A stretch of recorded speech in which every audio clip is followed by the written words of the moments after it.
10 warning signs your content absolutely sucks. Hey guys, my name's Jade and welcome back to my channel. We're about to dive right in. I'm actually not gonna do a long intro. You guys are probably sick of this. Every other marketer on YouTube is probably gonna go like, yeah, buy my course. No, it's not that video. I wanna give you guys the absolute truth. If you're new to this channel, I basically consult lots of companies on how to grow their social media to increase their sales. And throughout that process, I've learned and saw so many things wrong that could actually just be small little things that you haven't thought of that could just change the trajectory of your brand. And I made a list. We're gonna dive right into the first one. No bullshit. I hope you guys like this video. The way this video is gonna work is I have a checklist of 10 things. I know you guys are very busy people, but I recommend staying to the very end of this video because I'm actually gonna give away a 10-point checklist to optimize your content. You don't wanna miss anything. So we're about to dive right in. Okay guys, we're gonna do this together. So open up your phone, go on your social media, Instagram, YouTube, Twitter, Facebook, and let's do this. So first thing you might be doing wrong is if you don't have social proof. But here's the thing, when you hear me talking about social proof, the immediate thought is, oh, do I have enough followers for people to care to follow?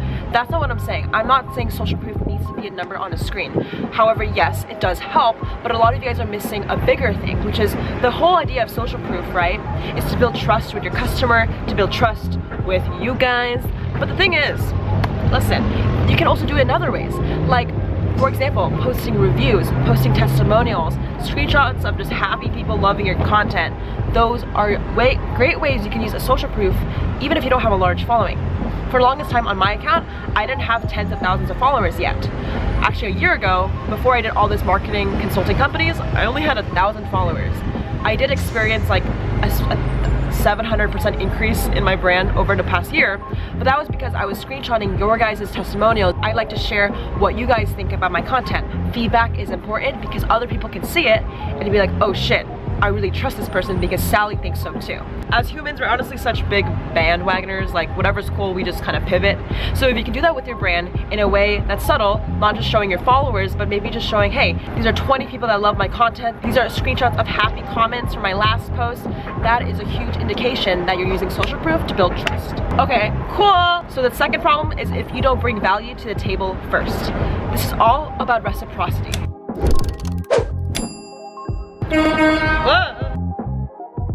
I'm actually currently back in LA. I was on a Europe tour meeting you guys, consulting and doing a little business trip.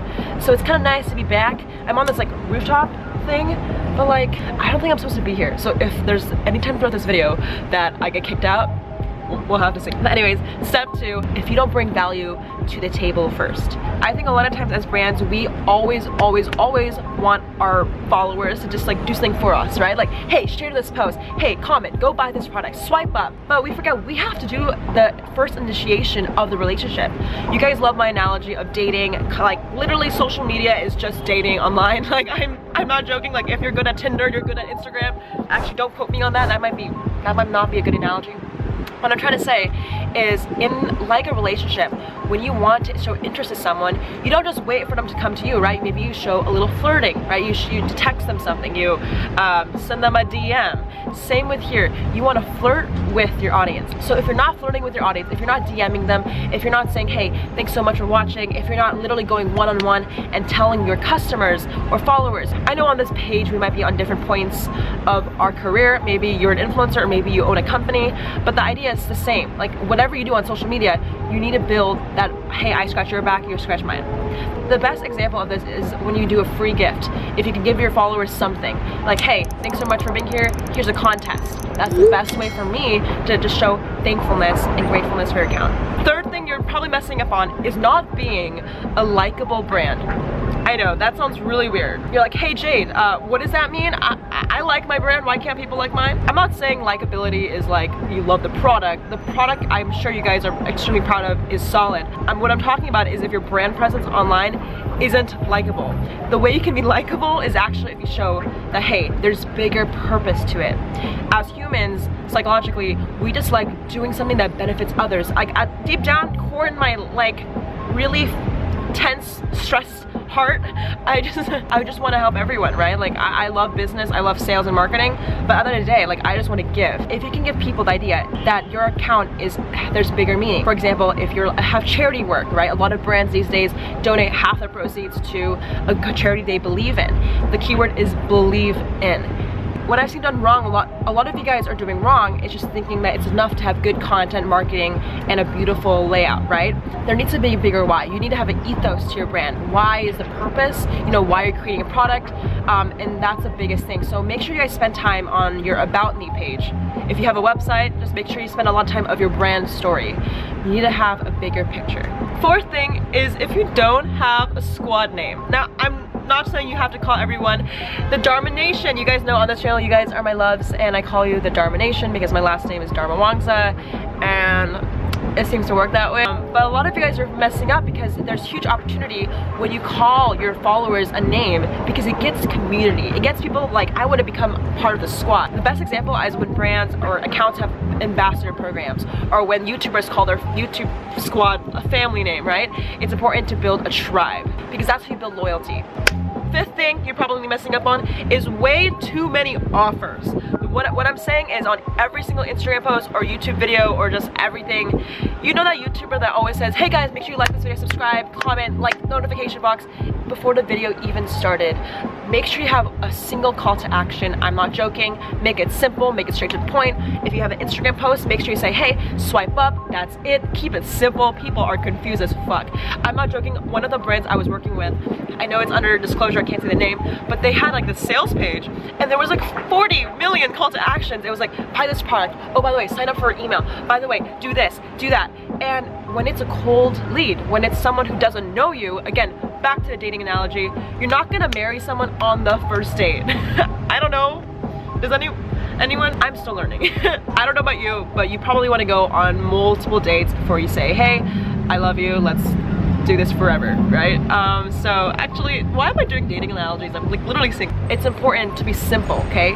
Think about the most important offer. A big question I like to ask myself is, what is the one goal I want to achieve? Whew, you guys, we are halfway through this video. I hope you guys are enjoying it. I really love making these videos because I feel like a lot of us are on this journey. I want to say thank you for watching so far. Actually, I was just kind of editing some of the content with my Europe meetups, and it might blow my mind that I have this community online. I actually, like, a lot of the stuff I'm saying is the stuff I use for my own account, and I do want to just share everything I know and everything I learn. So if you're so far enjoying it and you want to follow my journey, make sure you like this video and hit the subscribe button. We do a lot of content about social media growth, personal branding, all that jazz, and I'd love to have you here for forever. Maybe we could get married, like in a social media way, like not actually. But anyways, back to the video. Okay, 6, you try to solve too many problems at once. What I'm trying to say is, if you're making content that's valuable, right? Maybe you're making an Instagram post with a selfie and a long caption, but it's too long, okay? I know I tell you guys to write your hearts out, write paragraphs, that's great. But there's a certain stage where you want to make it simple, because when you try to solve too many problems at once, you confuse your audience, you confuse the people. What's the ideal goal? You just want to solve one problem and offer one product. That is it. For example, if maybe you're a fitness influencer and the problem is losing weight, you have one solution to it, and you have, hey, this is the one offer, which is subscribe to my YouTube. The 7th mistake is you don't format your content. This is super simple. I'll actually link below a video on how to format your captions right. I'm telling you, going back to kind of these past 3 steps, which is kind of the main theme, is keep it simple, keep it easy to read. I've seen so many Instagrammers literally have like this block of text. That is okay. I'm not saying don't write a lot. What I'm saying is chunk it down. Check out my Instagram, guys. Like, I make sure I put value out there that's long and thorough, but I really break it down with these bullets. 8th mistake is being too similar to your competitor. Have you ever been on Instagram, you scroll through your explore page, and there's literally 40 comedians, Instagram comedians, that do the same skit. I low-key see Lele Pons, actually she literally low-key lives in this complex, but I've just seen so many Instagram comedians do the same skit over and over again, and it's just getting old. Similar to your account, similar to any other people in your industry, do some research on supply and demand. See what's out there. I think a lot of the times, yes, you can copy and get inspired, but it's important to add your own voice. So I think the best thing you can do is just ask yourself, what's the difference between me and competitor A? Remember that, repeat it to yourself every day. It will help you create more innovative ideas and creative content. If you're curious, another example of this situation actually on my channel is, if you're watching this, maybe you've seen so many people like this face teach Instagram or teach YouTube, and it's you're not getting the results you're wanting. See, the difference on my channel that I try to separate myself is, I don't want I don't want bullshit, you know, like I just want to give you guys the truth. I don't really believe in showing the fake influencer lifestyle. All I do for you guys is show you the tools and process that I've learned and succeeded from on YouTube. So, you know, like think about ways you can actually maybe change your product and maybe just the way you message yourself. So that's a little secret that I use on my channel. All right, guys, we have 2 more. If you're so far right here watching this, yo, congratulations. You're probably about to make $1 million, Loki.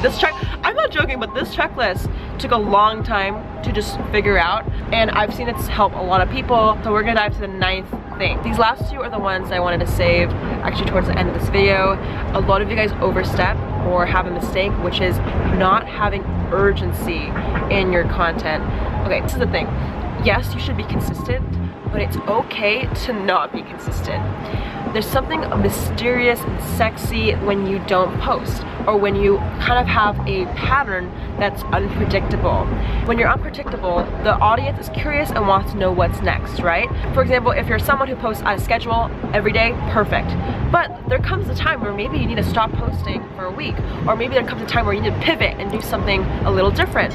I mean, let's take Jake Paul, for example. He has so many countless scandals. Everyone has a different opinion on him, but that's what makes him interesting. There's something polarizing about being urgent, being weird, being inconsistent. People can't predict you. People can't say what he's gonna do next, which is why people follow him. So similar to your brands, maybe if you feel like it, you don't have to post every single day. I kid you not, guys, number 9 is probably one of the most important ones. It's a little tricky, but I'm here with you. Let me know if you have a question and I'll get back to you. Okay, the 10th thing is if you don't have a clear voice. So here's the thing. What I mean by clear voice is one thing, which is don't pivot away from your ethos, your why, your purpose. A lot of brands and personalities really just mess up because they start losing their identity. I've seen many scandals. When you start losing who you are, what your purpose is, what you bring to this planet, it gets really easy to start saying things that might offend people. Audiences might say, who is this? Here's the thing, you guys. Reputation is everything, okay? So what I'm trying to tell you guys, maybe a lot of these points are confusing, it's a lot, but focus on one thing, which is don't ever feather away from your purpose. If you start losing who you are as a brand, your audience also will be confused, right? So an example of this is if you start chasing numbers and bullshit KPIs. A KPI, by the way, is a key performance index.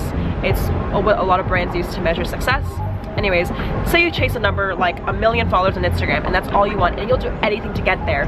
But maybe the cost of it is you have to do some really whack things, like really bullshit things to the community, really horrible things to say on the internet, and at the end of the day, it will ruin your reputation. So what? You get 1 million followers, but you yourself don't accomplish your purpose. So my biggest thing is have one single voice, a voice of, hey, this is my mission. You know, I think you guys should spend more time on your account saying, what do I really want to achieve out of my account? And I feel like once you focus on that, all these other 10 checklists will come together. What I want you guys to do is check the link below. What's gonna happen is there's actually a checklist I made for y'all to kind of run through every single post. So before you do something, before you reach a campaign, you kind of go through this checklist and say, hey, am I moving forward in my reputation? Am I fucking up? Well, it's free. A lot of these other marketers are gonna charge you probably $1,000 for it. Shout out to the comment winner. Shout out to the comment winner.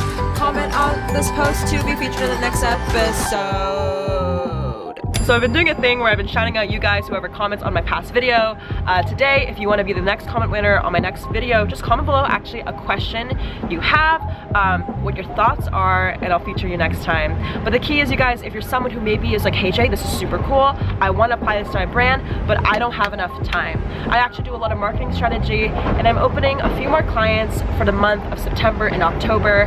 I'm an influencer who helps brands generate millions and millions of impressions. If you're out there and you would like more help, I actually have my email below. You can contact me for more. But if that's not you and you're just here for a good time, that's totally cool. I love you so much. I literally don't want anything from you guys but to give you value and to help you out as much as possible. So leave me a question and I'll get back to you soon. But I hope you guys like this video, and make sure you turn on post notifications.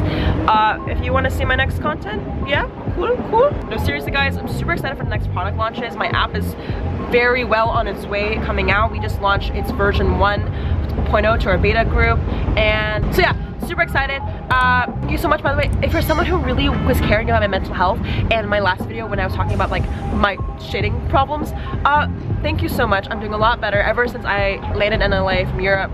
my stomach has been actually functioning. So thank you for all the prayers, thank you for all the blessings, and thank you for just caring. Like, you guys are fucking dope. Anyways, Germination, I actually have a meeting to run to. I love you so, so much. I'll catch you guys in the next one. Goodbye. Mwah.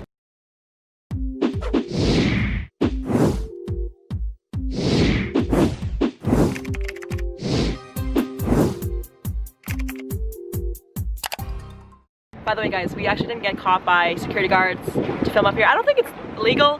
It's just like, this is probably reserved for another meeting that's like going on right there at this apartment building. So like, I think we're good. We Gucci. All right, love you.